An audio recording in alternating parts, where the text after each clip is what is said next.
بسم اللہ الرحمن الرحیم۔ السلام علیکم۔ آج 10 فروری، کل والی جو بیٹھک سجائی تھی اسی کے تسلسل میں آج بھی میں فیض صاحب کی ایک نظم، فیض صاحب کے حوالے سے بات کروں گا اور فیض صاحب کی ایک نظم کا مطالعہ کروں گا اور اس پر تھوڑی سی بات چیت ہوگی۔ اس سے پہلے کل والے پروگرام کے بارے میں مجھے تھوڑا سا یہ بتانا ہے کہ جو احباب آئے تھے ان کے میں نے کچھ نام لیے تھے، کچھ نام رہ گئے تھے جو لائیو میں موجود تھے۔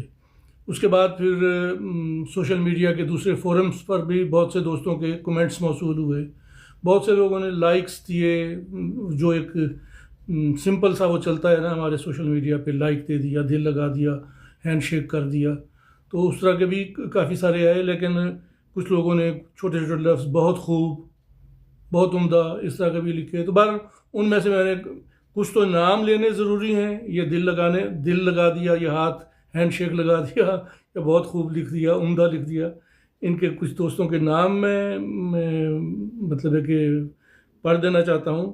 سہیل اقبال صاحب کینیڈا سے ہیں، ارشد خالد صاحب اسلام آباد سے ہیں، مسعود تما پوری صاحب گلبرگہ انڈیا سے ہیں، طاہر عظیم صاحب جرمنی سے ہیں، بینا اینڈریو یو کے سے ہیں، خالدہ صاحبہ بھی یو کے سے ہیں، شازیہ راجپوت، ان کے مقام کا مجھے معلوم نہیں، روز میری کراچی سے ہیں، عائشہ نور، پھر صاحب حسن صاحب ایڈیٹر ہیں ادبی رسالہ ماہنامہ تریاق بمبئی کے، تو ان کا بھی ایم اے ساگر صاحب پشاور سے ہیں، پھر نعمان رحیم شارجہ سے ہیں، انہوں نے لکھا ہے زبردست۔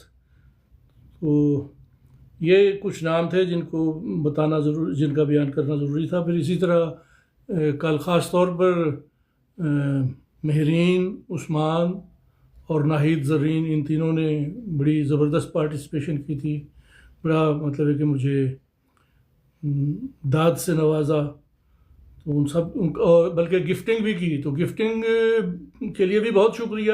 لیکن اصل میں آپ لوگوں کا آنا ہی میرے لیے گفٹ ہے، اور جو وقت پہ نہیں بھی آ سکتے، جیسے مجبوری ہوتی ہے بعض دفعہ نہیں پہنچ سکتے، تو بعد میں اس کو سن لینا اور اس پر پھر مجھے فیڈ بیک دینا، میرے لیے یہ اصل گفٹ ہے۔ بہرحال آپ سب کا شکریہ۔ اور 6 احباب کے میں نے تاثرات، کومنٹس جو ہیں نا وہ میں نے سلیکٹ کیے ہیں، جو میں یہاں پڑھ کر سنانا چاہتا ہوں۔ ان میں سے کچھ میں نے اختصار سے بھی کام لیا ہے، کچھ لوگوں نے جہاں میری کچھ زیادہ تعریف آئی وہ میں نے حذف کر دیا حصہ، لیکن وہ سوشل میڈیا پر موجود ہے۔ تو پہلے کومنٹس ہیں جی فرحت نواز صاحبہ رحیم یار خان سے۔ انہوں نے لکھا ہے کہ آپ نے فیض کا خاکہ پڑھتے ہوئے کچھ باتوں کی وضاحت کی ہے جس سے فیض کی شخصیت مزید نکھر گئی ہے۔ اچھا جی، فرحت نواز صاحبہ کے بعد فیسین اعجاز صاحب، آپ ماہنامہ انشاء کلکتہ کے ایڈیٹر ہیں، بڑا پرانا قدیم رسالہ ہے اور بڑے زبردست دبر سے اس رسالے کے شائع کردہ۔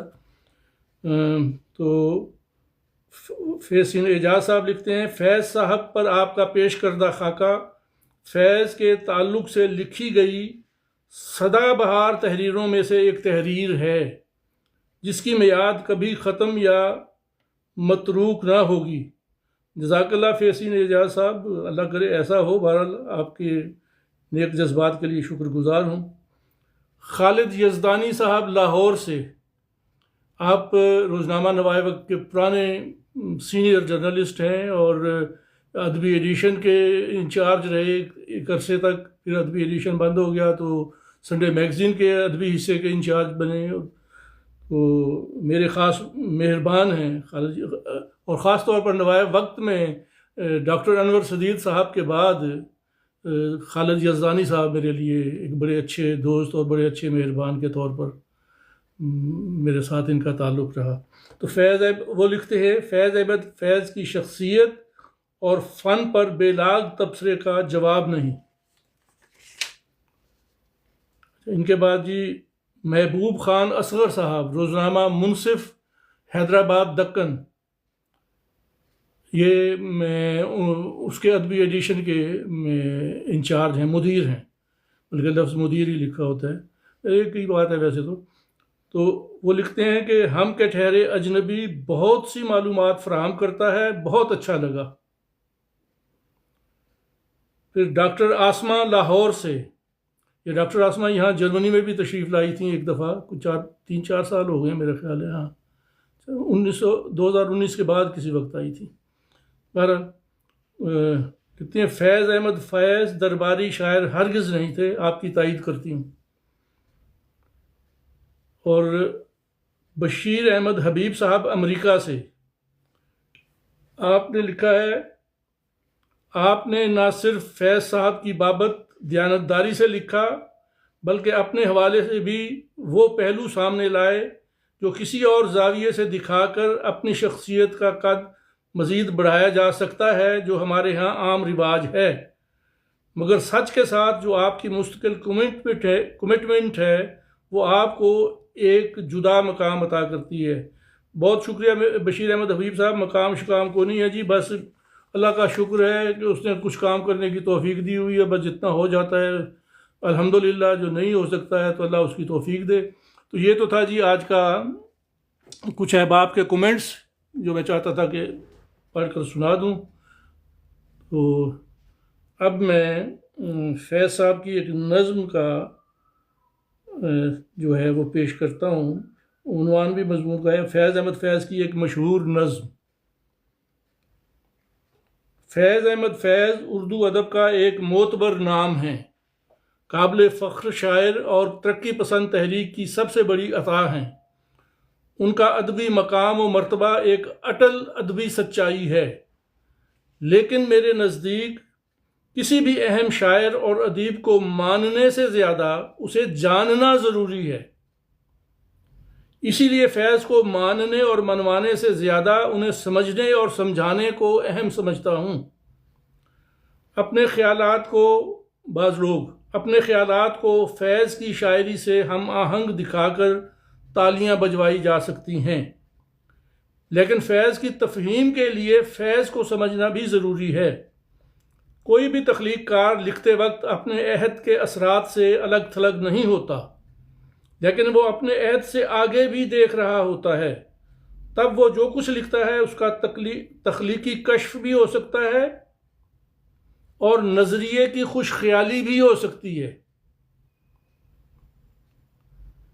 فیض احمد فیض پکے اور سچے نظریاتی کمیونسٹ تھے اور عمر بھر اپنے نظریے پر قائم رہے۔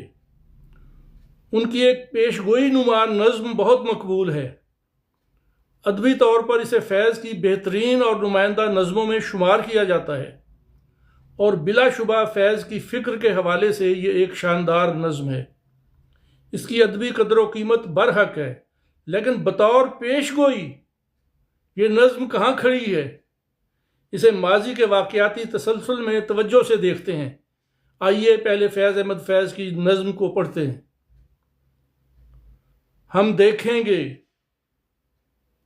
دیکھیں گے، لازم ہے کہ ہم بھی دیکھیں گے وہ دن کہ جس کا وعدہ ہے جو لوح ازل میں لکھا ہے، جب ظلم و ستم کے کوہ گراں روئی کی طرح اڑ جائیں گے ہم محکوموں کے پاؤں تلے، جب دھرتی دھڑ دھڑ دھڑکے گی اور اہل حکم کے سر اوپر، جب بجلی کڑکڑ کڑکے گی، جب عرض خدا کے کعبے سے سب بت اٹھوائے جائیں گے، ہم اہل صفا مردود حرم مسند پہ بٹھائے جائیں گے، سب تاج اچھالے جائیں گے، سب تخت گرائے جائیں گے، بس نام رہے گا اللہ کا جو غائب بھی ہے حاضر بھی، جو منظر بھی ہے ناظر بھی، اٹھے گا انالحق کا نعرہ جو میں بھی ہوں اور تم بھی ہو، اور راج کرے گی خلق خدا جو میں بھی ہوں اور تم بھی ہو۔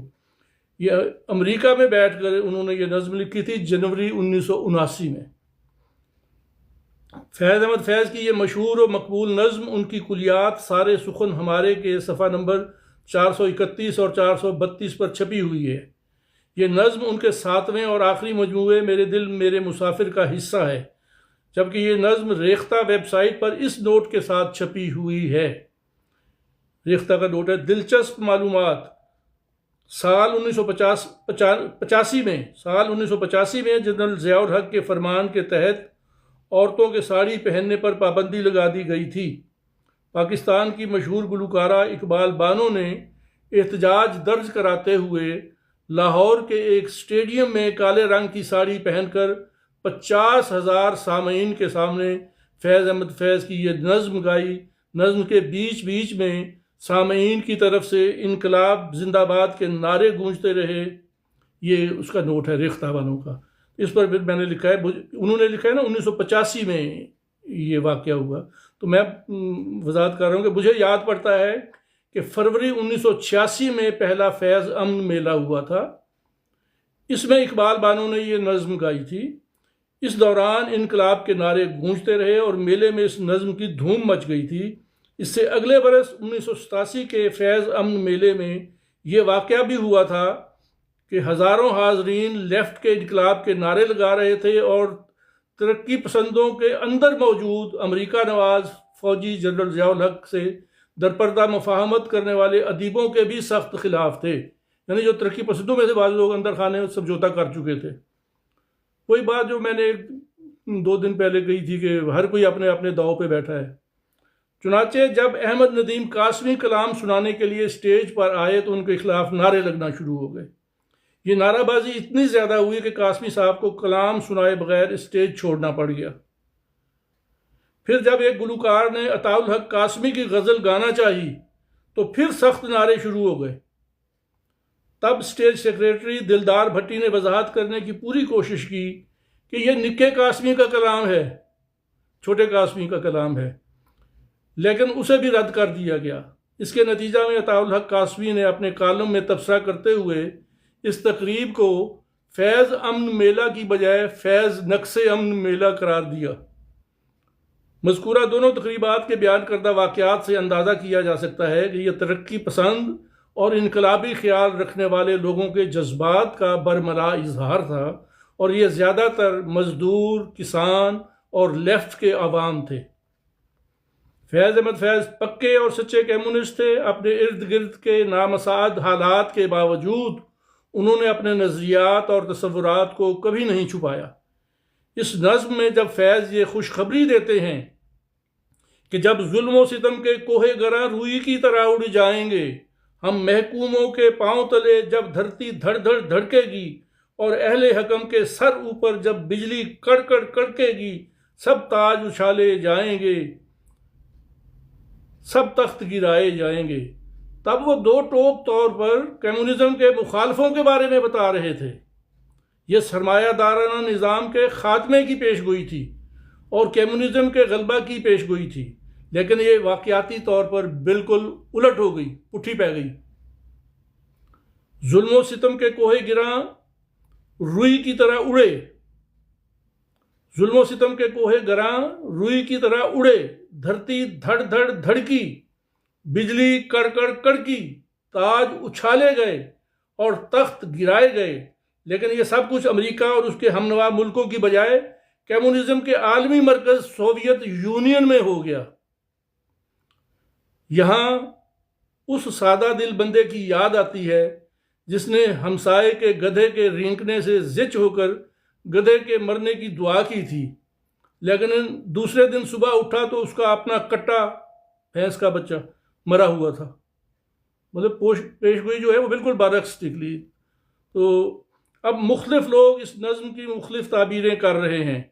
کوئی اسے عالمی انسانیت کی ترجمان بتا رہا ہے، کوئی تمام مظلوموں کی ترجمانی کہہ رہا ہے، کوئی اس کے سلسلے لبرلزم سے جوڑ رہا ہے، کوئی شخصی آزادی کے حوالے سے جذباتی باتیں کر رہا ہے۔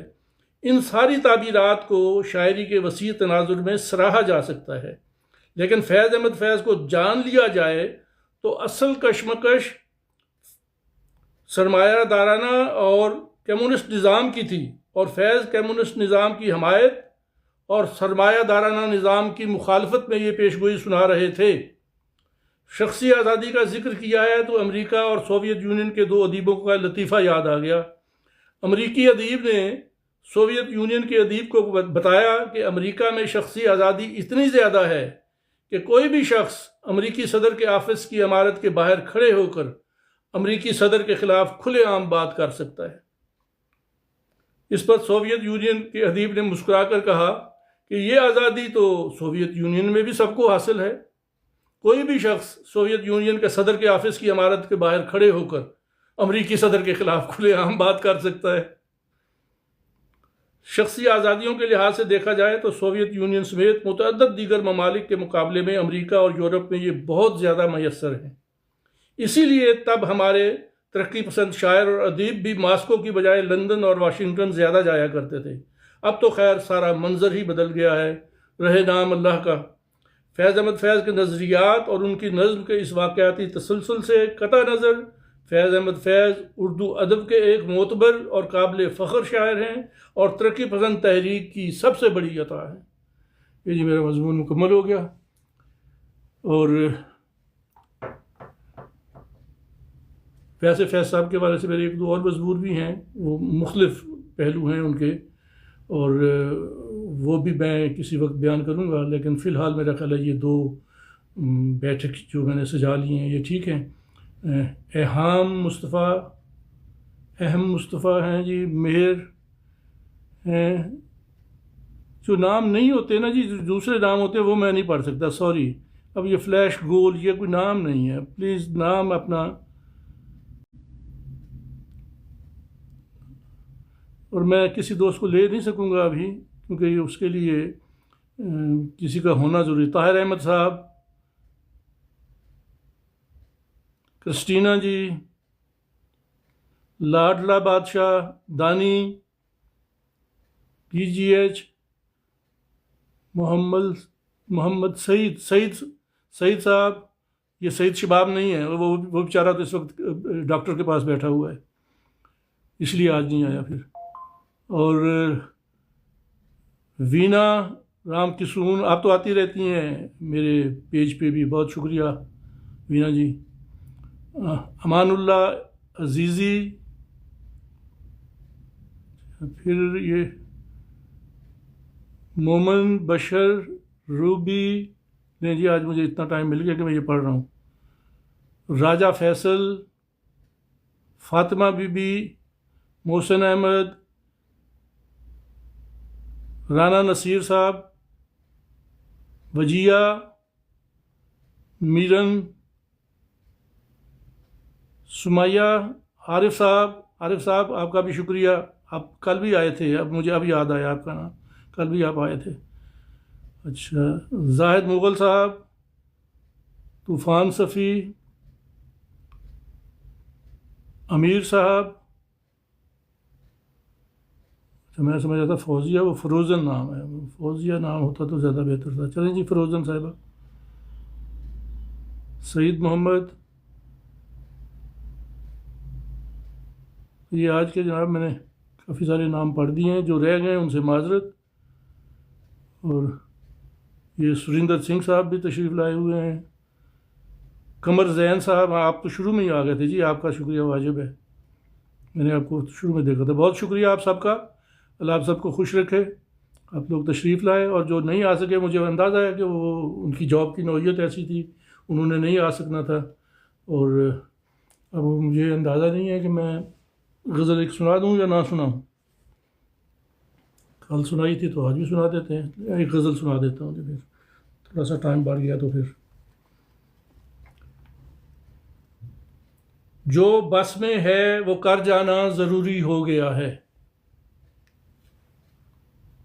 جو بس میں ہے وہ کر جانا ضروری ہو گیا ہے، تیری چاہت میں مر جانا ضروری ہو گیا ہے۔ جو بس میں ہے وہ کر جانا ضروری ہو گیا ہے، تیری چاہت میں مر جانا ضروری ہو گیا ہے۔ ہمیں تو اب کسی اگلی محبت کے سفر پر، ہمیں تو اب کسی اگلی محبت کے سفر پر نہیں جانا تھا، پر جانا ضروری ہو گیا ہے۔ ٹک ٹاک پہ آنا تھا تو یہی ہونا تھا۔ ہمیں تو اب کسی اگلی محبت کے سفر پر نہیں جانا تھا، پر جانا ضروری ہو گیا ہے۔ اور ستارہ جب میرا گردش سے باہر آ رہا ہے، ستارہ جب میرا گردش سے باہر آ رہا ہے، تو پھر دل کا ٹھہر جانا ضروری ہو گیا ہے، اور درختوں پر پرندے لوٹ آنا چاہتے ہیں، درختوں پر پرندے لوٹ آنا چاہتے ہیں، خزاں رت کا گزر جانا ضروری ہو گیا ہے۔ اب یہاں دیکھیں، یہ خواہش کی حد تک ہے، پیش گوئی نہیں بنی۔ مطلب وطن واپسی کی خواہش ہے کہ وطن کے حالات اچھے ہوں تو وطن میں واپس جائیں، لیکن خواہش کی حد تک رکھا ہے، اس سے بڑھنے نہیں دیا۔ درختوں پر پرندے لوٹ آنا چاہتے ہیں، خزاں رت کا گزر جانا ضروری ہو گیا ہے، اندھیرا اس قدر گہرا گیا ہے دل کے اندر،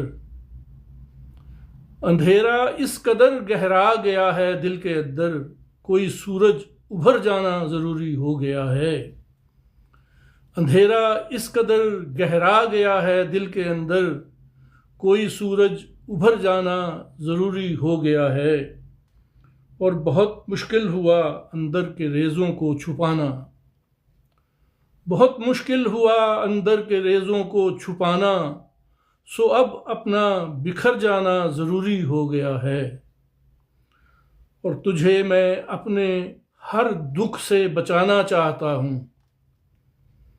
تجھے میں اپنے ہر دکھ سے بچانا چاہتا ہوں، تیرے دل سے اتر جانا ضروری ہو گیا ہے، تجھے میں اپنے ہر دکھ سے بچانا چاہتا ہوں، تیرے دل سے اتر جانا ضروری ہو گیا ہے، اور نئے زخموں کا حق بنتا ہے اب اس دل پہ حیدر، نئے زخموں کا حق بنتا ہے اب اس دل پہ حیدر، پرانے زخم بھر جانا ضروری ہو گیا ہے، نئے زخموں کا حق بنتا ہے اب اس دل پہ حیدر، پرانے زخم بھر جانا ضروری ہو گیا ہے، جو بس میں ہے وہ کر جانا ضروری ہو گیا ہے، تیری چاہت میں مر جانا ضروری ہو گیا ہے۔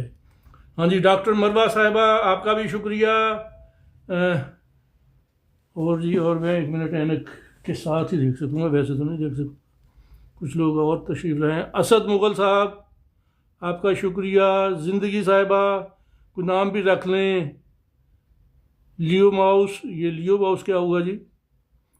مطلب شیر بھی ہے اور چوہا بھی ہے؟ اچھا ہاں، روما جی بہت شکریہ آپ کا، روما ریٹس۔ اور مسعود خورشید صاحب، فیل گریٹ ود شمشاد، صرف شمشاد ہی ٹھیک ہے۔ روما جی نے بڑی مطلب سلام دعا کے علاوہ داد بھی بڑی دی ہوئی ہے جی، بہت شکریہ سب کا۔ ایم کے صاحب، محمد خان، باقی وہی اہم مصطفیٰ صاحب اور باقی بہت شکریہ جی، سب کا شکریہ۔ اور بس یہ میرا پروگرام پورا ہوا، اور پھر دیکھتا ہوں کل یا پرسوں، کل ویسے مجھے جانا ہے ایک چیک اپ کے لیے، موڈ اچھا ہوا تو پھر واپس آ کے کر لوں گا، ورنہ پھر 1 آدھ دن کے بعد۔ خدا حافظ۔